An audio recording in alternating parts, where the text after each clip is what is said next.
Procurement notices, funding and grants opportunities, lists of potential partners, insights into market trends, databases of development professionals, webinars, latest news, and much more. Stay informed and connected.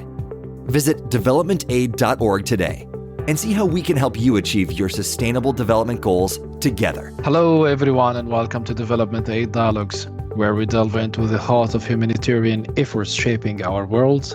I'm your host, Hisham Alam. Today, we are honored to be joined by Dr. Manu Gupta, a distinguished humanitarian worker and the executive director of SEEDS, a nonprofit organization dedicated to disaster risk reduction and post-disaster response in Asia. Hello, Dr. Manu. It's a pleasure to have you on our podcast. Thank you, Hisham. It's a pleasure speaking to you.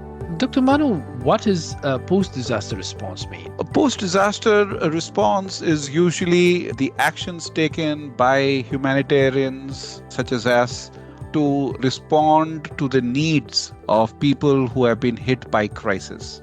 So they could start by providing immediate relief assistance that can meet their needs for food, shelter, clothing, and so on.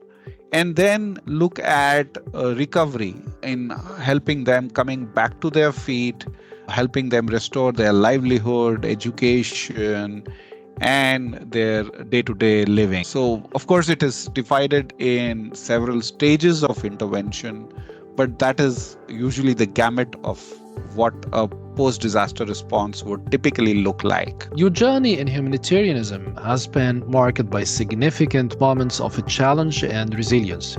Can you share a pivotal moment from your experience during the Gujarat earthquake that shaped your understanding of disaster risk reduction and post-disaster recovery efforts? Oh, certainly. 2001 Gujarat earthquake was in some way a turning point in my life. This was an earthquake that hit the western part of the country, and more than 13,000 people had lost their lives in this earthquake. And I was there a few days after the earthquake struck as a relief worker doing relief assistance.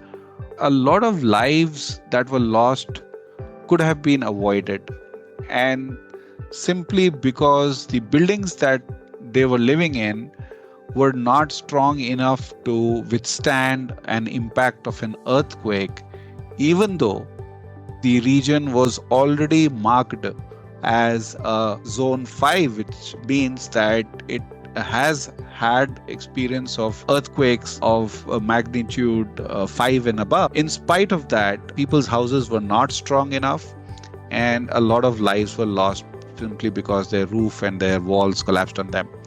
So while immediate relief was what we did, a lot of survivors there, some had lost their family members, and it was really heart-wrenching to see the state they were in. But what was more important for me was the recovery process. We felt that when we do the rebuilding work in the same communities, the houses need to be strong enough.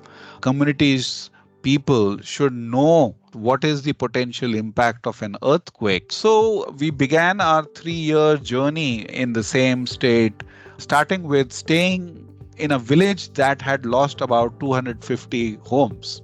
We literally stayed there for nearly 2 years, and one by one helped each family rebuild their homes, where a lot of learning for us in terms of their preferences, their family sizes, and their own traditional ways of building homes.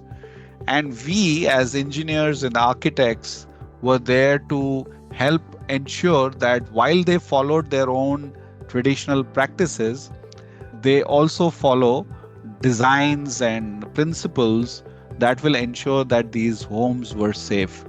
So it was a long journey where we were involved in immediate relief, then helping people recover, but also using the recovery as opportunity to do disaster risk reduction, which is very much about preventing the next earthquake or any such crisis hitting them adversely.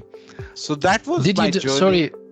Yeah, sorry for interruption, but did you duplicate this experience in another places that would potentially have a similar disaster? Yes, I mean, we were able to use this experience in a number of other similar geographies where such kind of earthquakes could happen in near future. So, as you know, India has the very active seismic belt along the Himalayas. And we took this message, this lesson to communities in the Himalayas and worked again at family level, at village level to tell them that what has happened in Gujarat, in the western part of the country, should not happen to you. And therefore, let's be more prepared. Let's reduce the risks by starting to look at how buildings, their own homes, can be strengthened, how they can be retrofitted against future earthquake impacts. And what was the people's response to this raising awareness campaigns? Yeah, so that's an interesting question, Hisham. Initially, nobody paid any attention to us. They thought we are wasting their time. There were also this indifference saying that we'll see when it happens, the usual mindset problems. So it struck us that maybe if we get somebody who was impacted in the western part of the country, in Gujarat, come over and speak to these people, perhaps that would send a much stronger message. So it will be like a people-to-people message. And so that worked. That worked. Oh, okay. Really? Yeah, and when people listen to their own, likes from another village in the earthquake hit Gujarat, they started taking the message very seriously.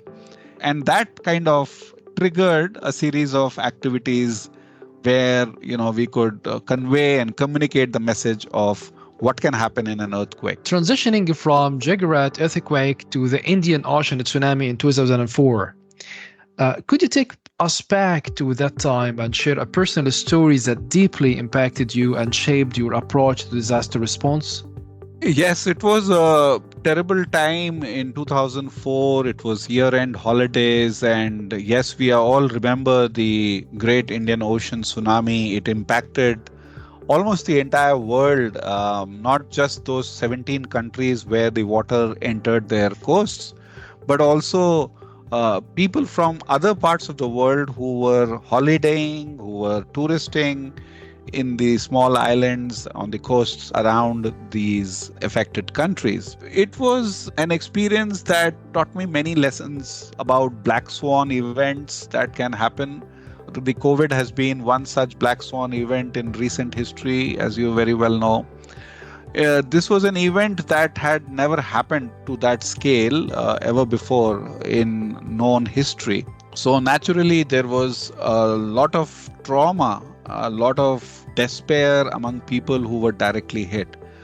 I was working in the Andaman and Nicobar Islands, where I reached 3 days after the tsunami struck these islands in the Bay of Bengal. And in certain islands in this cluster of islands, we saw that the water had actually entered from one side of the island and crossed over to the other, taking with it homes and trees and everything alongside. And obviously a lot of people also lost their lives, were never to be found. I was working in the capital island of Port Blair, where a lot of survivors from smaller islands were being evacuated by ships to evacuation camps that were set up in Port Blair. And one of the things that one learned about these from the experience that of spending time with these communities was the lack of awareness about such kind of events and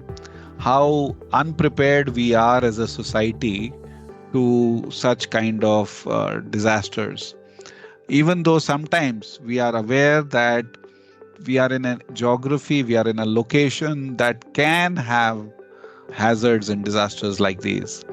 How were you treating with traumatized people during the disasters? Yeah, this is an important question, Hisham. The trauma, especially of such huge events like the tsunami and sometimes big earthquakes is very high.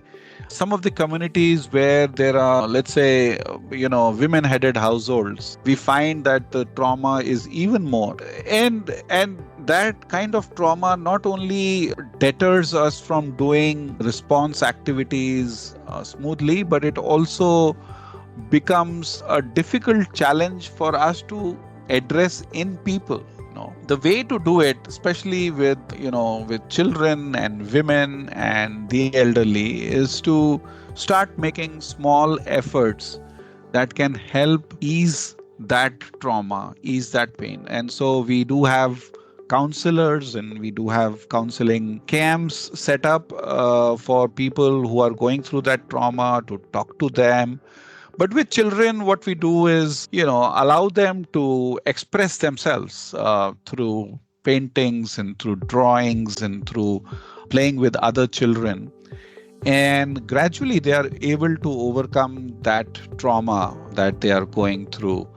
But I feel in the long run, the best ways to help is to educate and build that awareness about potential disasters, as well as what are the potential impacts of disasters that they can address. So it's like training in first aid. If you know you're training in first aid, you may not be so adversely traumatized as you would be otherwise. Is it what you call post-disaster recovery? Oh, trauma management, as we call it, is very much part of the post-disaster recovery. It happens almost immediately after the disaster. And it happens more with families who have lost a member, who have lost a family member in that disaster. Yeah. So what are the other elements of post-disaster response and recovery? So besides mental trauma, we have to look at how quickly people are able to get back on their feet, which basically means how can we restore their jobs? Can we get them busy again? You know what I mean?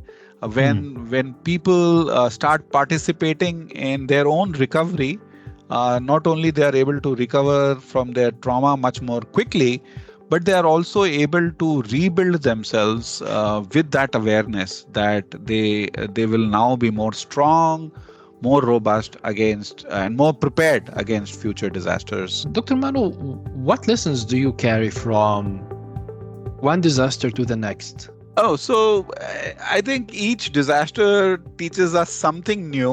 We are in a state now where we are seeing impacts of climate change. We are seeing new types of risks like the COVID pandemic, which we had never experienced. So there are lessons that we draw from previous disasters, but we are always adding something new.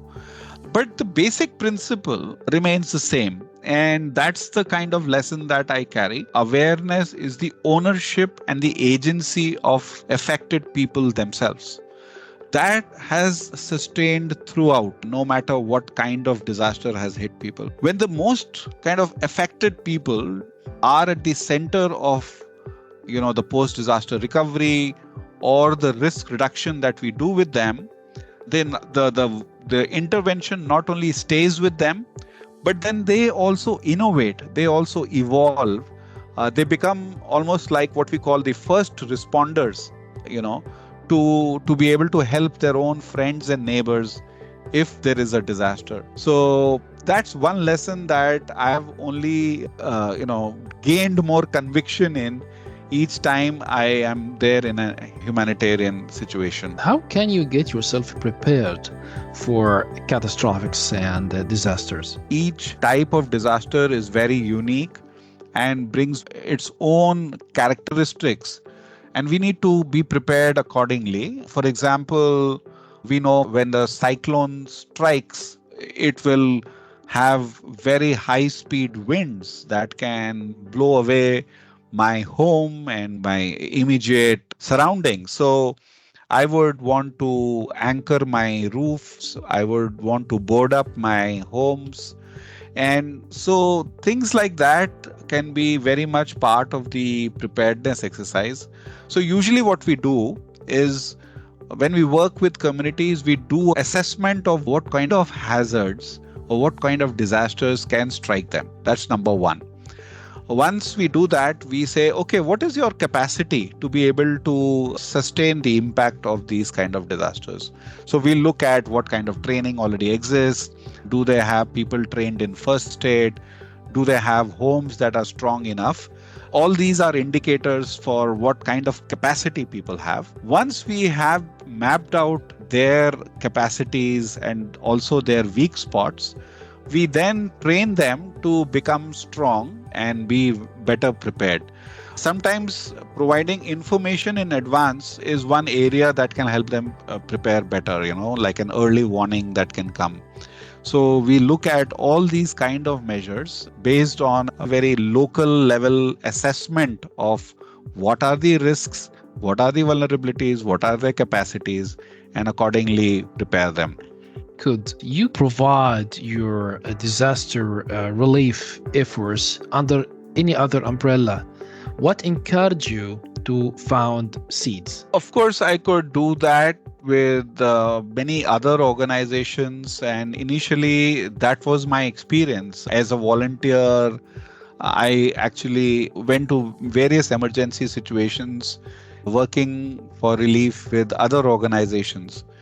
The reason why we set up Seeds was because I'm a trained urban planner, a city planner. I felt that, Seeds can actually work in building strong communities and not just do relief.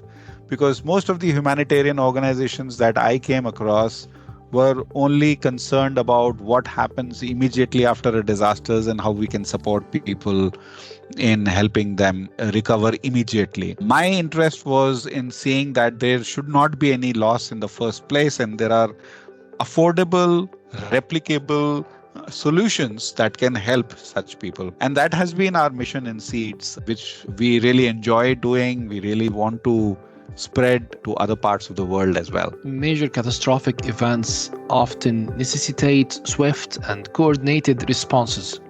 Can you walk us through a particularly challenging situation where Seeds had to adapt its strategies to address the unique needs of affected communities? So we have had a whole range of experiences, but I remember the Nepal earthquake in 2015. This was an earthquake that affected almost half the country in Nepal. And being in the heart of the Himalayas, many of the affected communities were at very high elevations. It sometimes took us 6 hours by going through narrow mountain ranges to be able to reach to those communities. So when we were involved in recovery strategies, in recovery and in rebuilding their homes, we realized that we had to act very quickly because people were without a roof on their heads. And yet it was so difficult to reach them quickly because of the logistics that were involved. So it was very heartening to actually have a partnership with a noodle manufacturing company in Nepal who had a very robust supply chain of supplying these noodles to far reaches of the country, and they have been doing that for years. So we partnered with them and we could use their own logistics, which was already well established, to actually reach building material like bamboos and roofing material to these far corners of the country. And within 3 months, we could actually build over 3,000 houses all over the place. And that, I think, was... This is a huge number. Yes. And thanks to this noodle manufacturing company, Hisham, and a lot of these private sector people who could help us achieve that. Community-based disaster management lies at the core of Seed's approach. Could you share a success story where local leadership and engagement played a crucial role in mitigating the impact of a disaster and facilitating recovery efforts? Oh, yes. This has been my conviction from my initial experience about how the most affected family and their own friends and neighbors really can reach out before anyone else can in an emergency. And that forms the core of this community-based disaster risk management work that we have been doing. I particularly remember a major flood that took place in Bihar, in the eastern part of our country in 2008. It was a devastating flood because one of the major rivers, Kosi, that is fed by glacial melt, overflowed, and overnight over 500 kilometers of area was flooded. And we, of course, were providing immediate assistance, but then we realized that so many houses needed to be built. So we followed what we called house owner centered approach in reconstruction, which basically meant that we would build a few pilot houses, like demonstration houses ourselves, and then we train local construction workers, local house owners to say that, well, if you want a safe house, here's a core seed money, and here's a example of a demonstration house. Now we will help you rebuild your homes yourself. We will provide you technical assistance, help you monitor how it is built, but you need to build it yourself. And in a very short time, people could rebuild their homes using their own resources, using their own material, with just the technical assistance and some handholding support from us. So I've always believed that communities, when enabled properly with the right kind of knowledge, with the right kind of support, can help scale the kind of impact we want to create. Reflecting on your journey, what have been some of the most valuable lessons you have learned, or perhaps unlearned, about effective disaster response and community resilience? If I were to list a few of the top lessons that I've learned, one is, of course, restoring the agency of people after a disaster is so important. I cannot underscore that more, which is not taught in our formal education systems, in our engineering courses or medical courses. The second, I feel, is about the importance of awareness and proactive action in areas where we know there is a likelihood of a disaster. The importance of disaster risk reduction is very, very critical. Third, I feel, is now the traditional knowledge that people exist. So sometimes we go with our own understanding of how a disaster would have impacted people and how they would have been feeling. But some societies are very resilient. They are well prepared because they have been going through crisis after crisis. So sometimes we have to learn from them. And if we keep that room with us, that, okay, there is something we have to give, but we have also to learn from communities, I think then we form the perfect equation of a successful post-disaster recovery. So I think these are three top lessons that come to my mind, Hisham, at this point. Okay, so you are encouraging communities to actively participate and lead efforts in strengthening their own resilience. How does SEEDS empower communities, and what role do you see local knowledge and leadership playing in effective disaster risk reduction?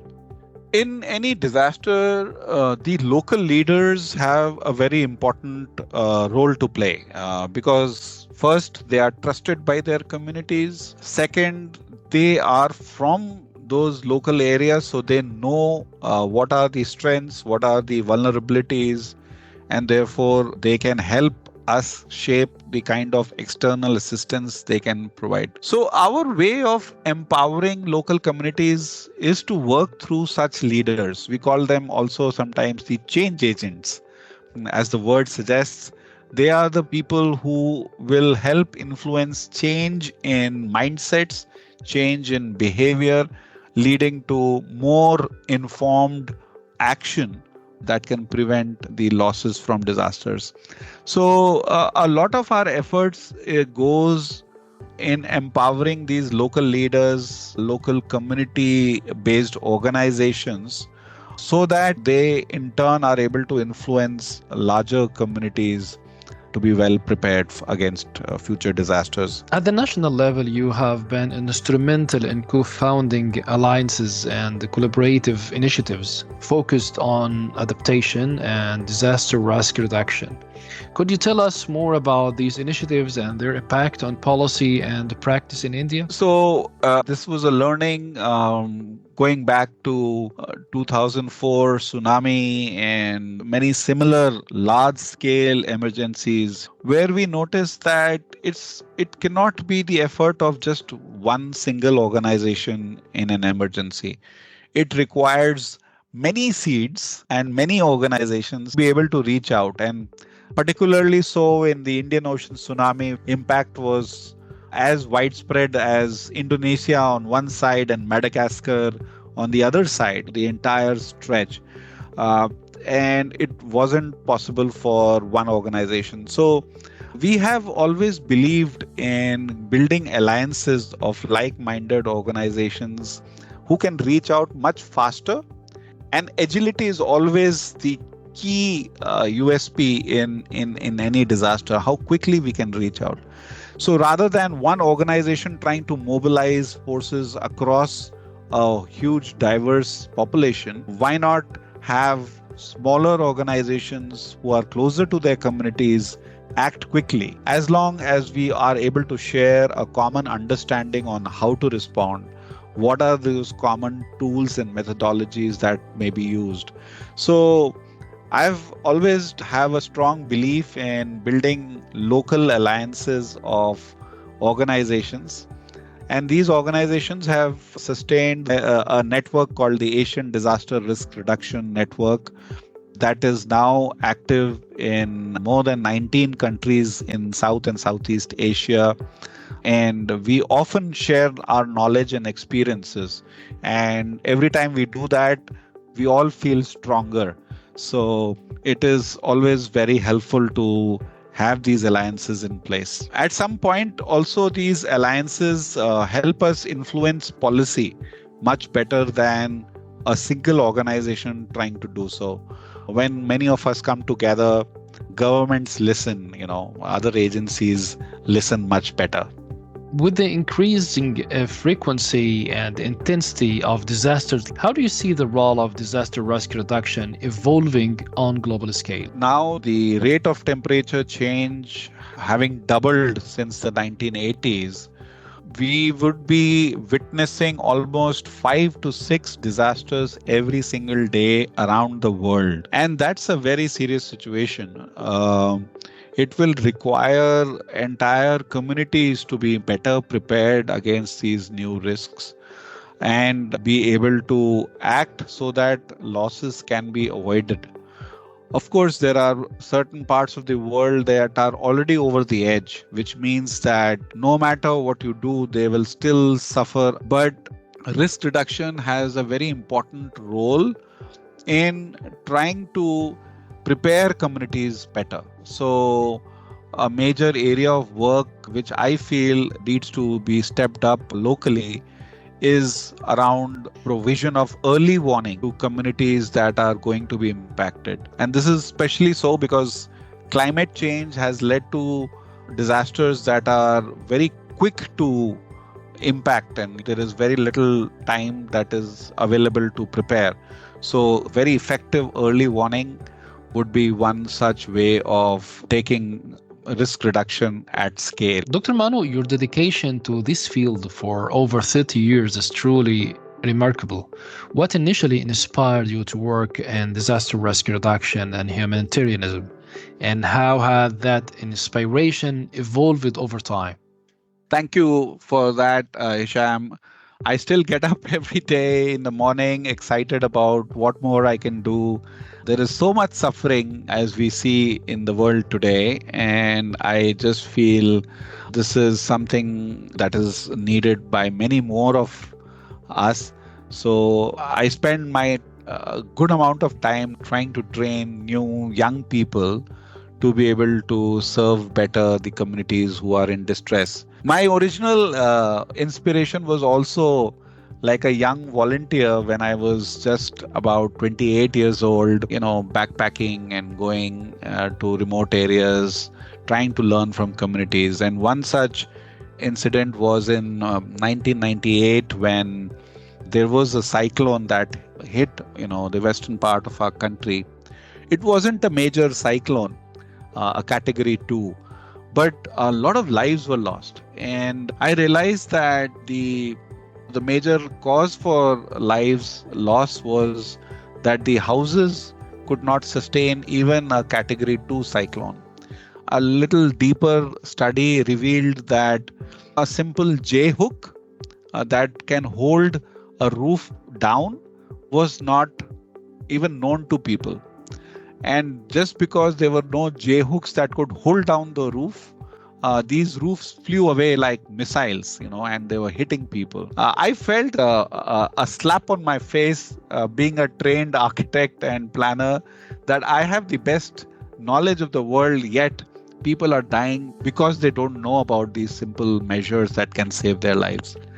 And so that really was an inspiration for me to start the work much more seriously and in a more sustained manner as part of Seeds. And this has been very much part of me ever since all these 30 years. Thank you, Dr. Manu, for sharing your invaluable insights. What final thoughts or advice would you offer to listeners who are passionate about making a difference in disaster-affected communities? My message to all who are passionate about this work of helping communities that are impacted by climate change and disasters, please spend and invest your time in seeing how we can spread basic education, the awareness about what kind of impacts people are going to witness. And of course, when you are there, don't forget to reach out to that last family who may be completely cut off, who may be just looking for a friend to sit with them, have a little cup of tea or coffee or whatever they like. Spend the time. Their smiles is what going to inspire you to do more and to continue to do more. To our listeners today, we have had the privilege of speaking with Dr. Manu Gupta, a true champion in the field. Stay tuned for more enlightening conversations. Until next time, this is your host, Hisham Alam, signing it off. Goodbye.